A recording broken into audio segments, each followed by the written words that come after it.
Welcome into my Vanguard portfolio update, the second one of 2025 as we head almost toward the end of February. We'll have a look around and see what's been going on in the markets first before we jump into my portfolio itself, where I'll share you exactly what I invest in and also what moves I've been making and how much money I've been putting in to my pension this month. First things first, and I'll sound like a broken record every time I say this, but the S&P 500 has hit a new all-time high, at least as of the time that I'm putting together this video. I think at this point it'd actually be a very good drinking game if you watched all of these videos back to back, and every time I said new all-time high, you'd have to take a drink. I don't think you'd last very long. Now the QQQ, which is an index of the technology stocks, the largest technology stocks in the world, also did hit a new all-time high as they just continued to plow on. Now, an interesting little headline that did catch my eye, not really for any negative reasons, was that Meta ended a 20-day winning streak of non-stop gains for its share price.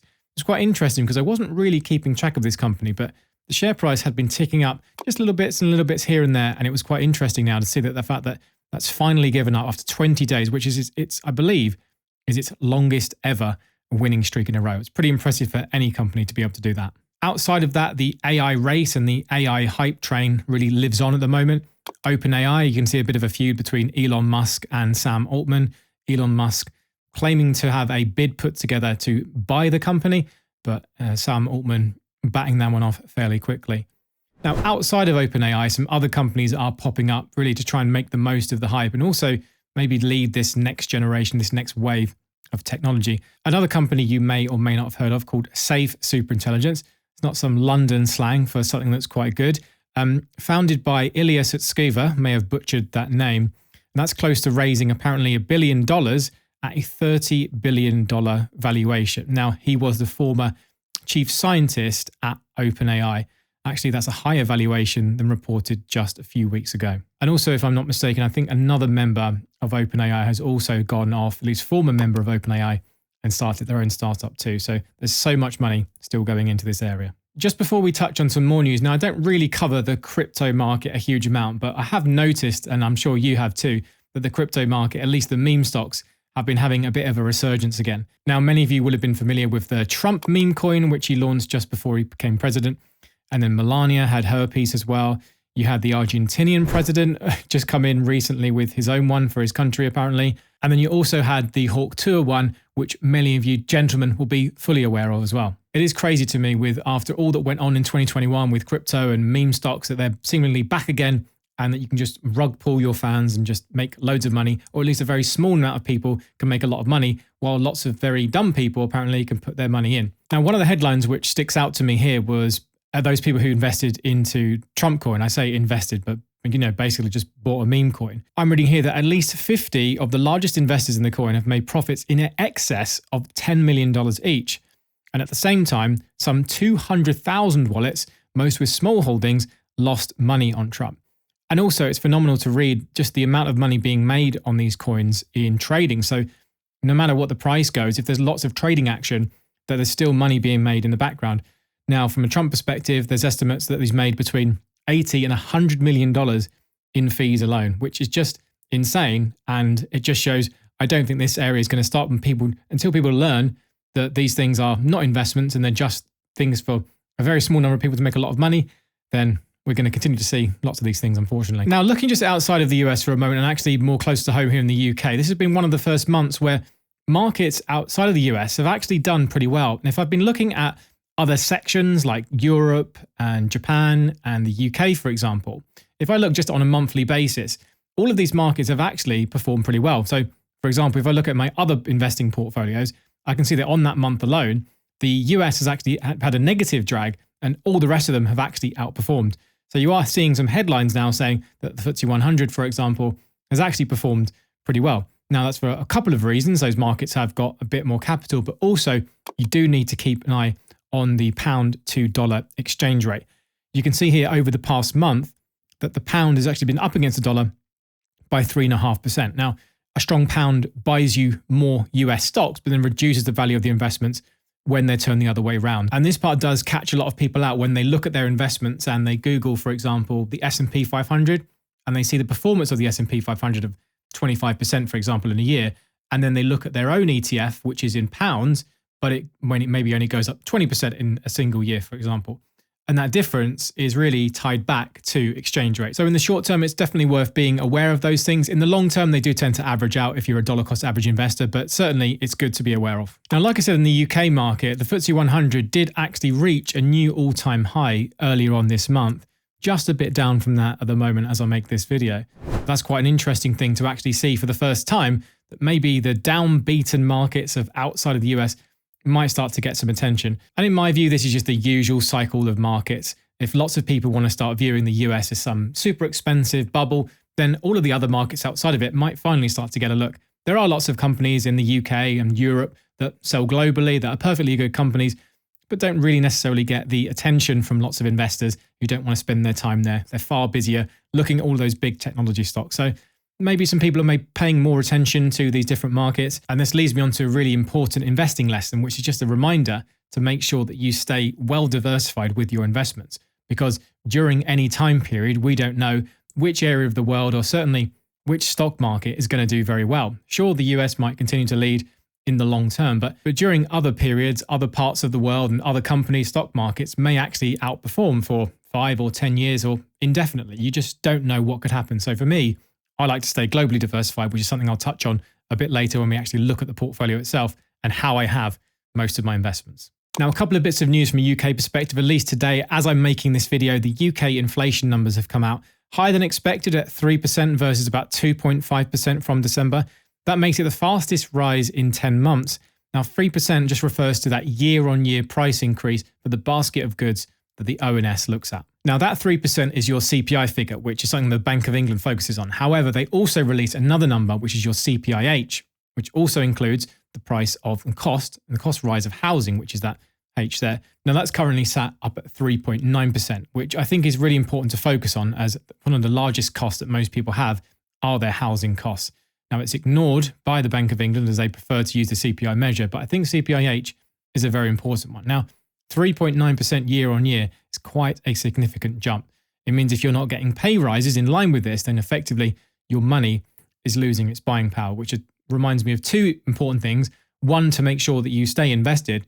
And secondly, as well, to make sure that you get relevant pay rises every year if you can, but also just working out if you're not getting them, then you are losing money. It is definitely an important reminder for me that if you're not getting those fair pay rises, then you're effectively getting paid less every single year. Now, on that note, we also got the latest data about how much wages have increased, at least on average here in the UK. So you can see here that the ONS reported 5.9% for the year. That's in nominal terms, so that's just in the actual number itself.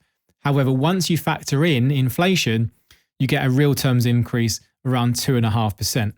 So still a positive thing, those wages actually growing faster than inflation, which is really what you want. Now, I'll put up on screen their latest report and that longer term trend, and you can see how wages for a big part of time haven't actually kept up with inflation.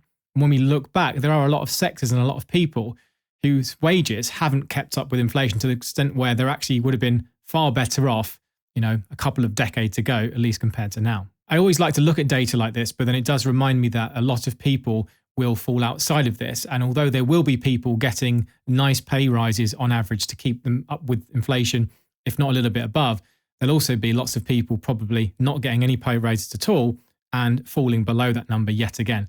And it is just a reminder that if you are not getting any pay rises at all, that you are effectively being paid less. So it's a really important thing that I don't think not everyone fully understands. Not everyone's necessarily in control of it, depending if you work in the private or the public sector. But I think it is at least being aware of how inflation affects what you're being paid and your buying power. Now, another quick UK story that just piqued my interest recently was seeing this £3 billion rescue lifeline given to Thames Water. I think it's totally bonkers how you can have a company with a regulated monopoly that can pack on tons and tons of debt and then pay out enormous dividends to shareholders. Yet the service that customers are being getting, and they don't have a choice in that service, is just absolutely terrible. These people that are treating waste, delivering clean water to your house, yet it's been privatized and so much of that money has just flown out and been paid out in dividends. It makes no sense to me whatsoever. I think there's a really strong argument here that public utilities really should be brought back into public ownership. It makes absolutely no sense if you're forced into a monopoly and you're forced as a customer to buy a certain product and to pay whatever they charge. Effectively, that's not the free market working in practice. If you had a situation where you had 4 or 5 different water pipes coming into your house and you could make a decision about which one to buy, that's a good free market. But where you only have one choice, for example, in each area, you've only got one supplier of water and one supplier of electricity, then what really can you do? This is where it doesn't make sense to me. And you have a regulator effectively setting those prices, but allowing this stuff to just go on just really, really annoys me. So people based in the South who deal with Thames Water, I'm sorry for your loss, but that is painful. Okay, portfolio update time here. Let's have a look at what's been going on in my portfolio, my very, very simple portfolio here on Vanguard. I've got 2 different accounts on Vanguard. One is my almost like a joke ISA at this point because there's £12.57 left in the account from when I tried to transfer it out. And then the rest is my self-invested personal pension, which does make up the largest part of my portfolio by a significant way.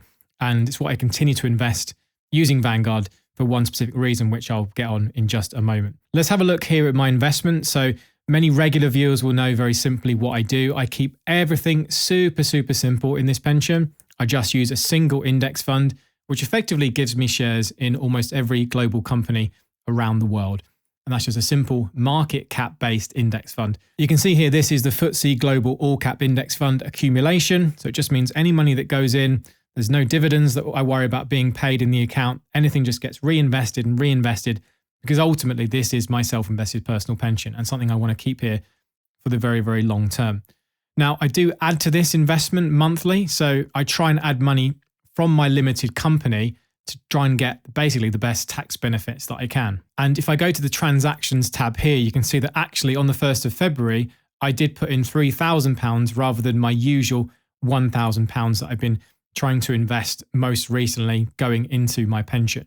And moving forward, I don't really have a set amount that I want to get into my self-invested personal pension, but I do know that I want to focus on it as much as possible just because those tax benefits of the money that going in is just so valuable. So any money going in from a limited company doesn't have to pay corporation tax on it. And you also don't need to pay any dividends taxes to get it over to yourself personally because it's an allowable business expense.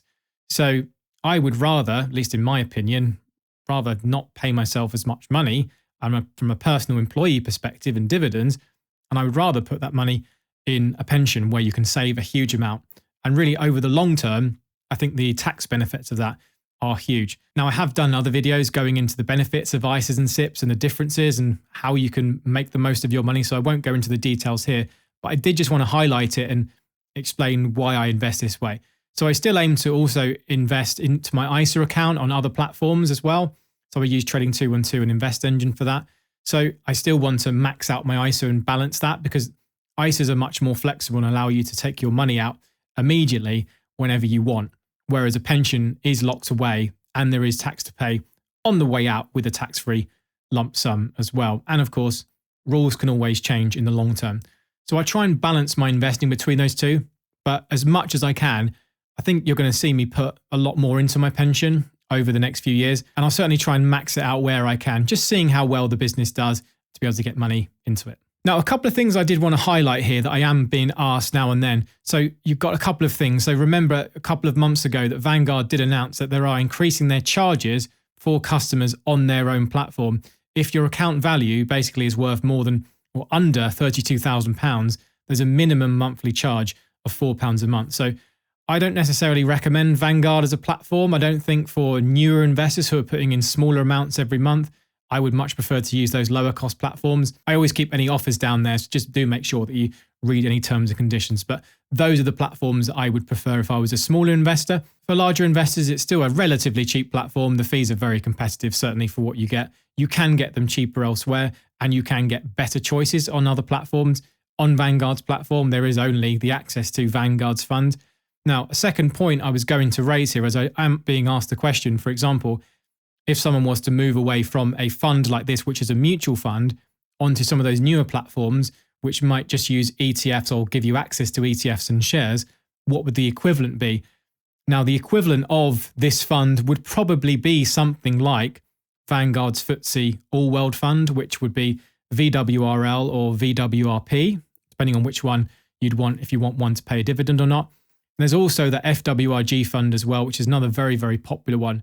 Now, those would be ETFs, and they would enable you to actually get access to a similar fund. Wouldn't be the perfect example, but it's about as close as you want to get. Now, this is because people don't understand there's two different fund types. You have mutual funds and you have ETFs. Now, ETFs trade like shares on the stock market, whereas mutual funds like these are just traded once a day on platforms like Vanguard. So you won't see the price of this fund change every single day on the stock market, every second. That's for ETFs, which are kind of the way people are heading toward now. They've gained much more popularity. They're cheaper and easier to get hold of. And then with the newer platforms, you can buy fractional shares.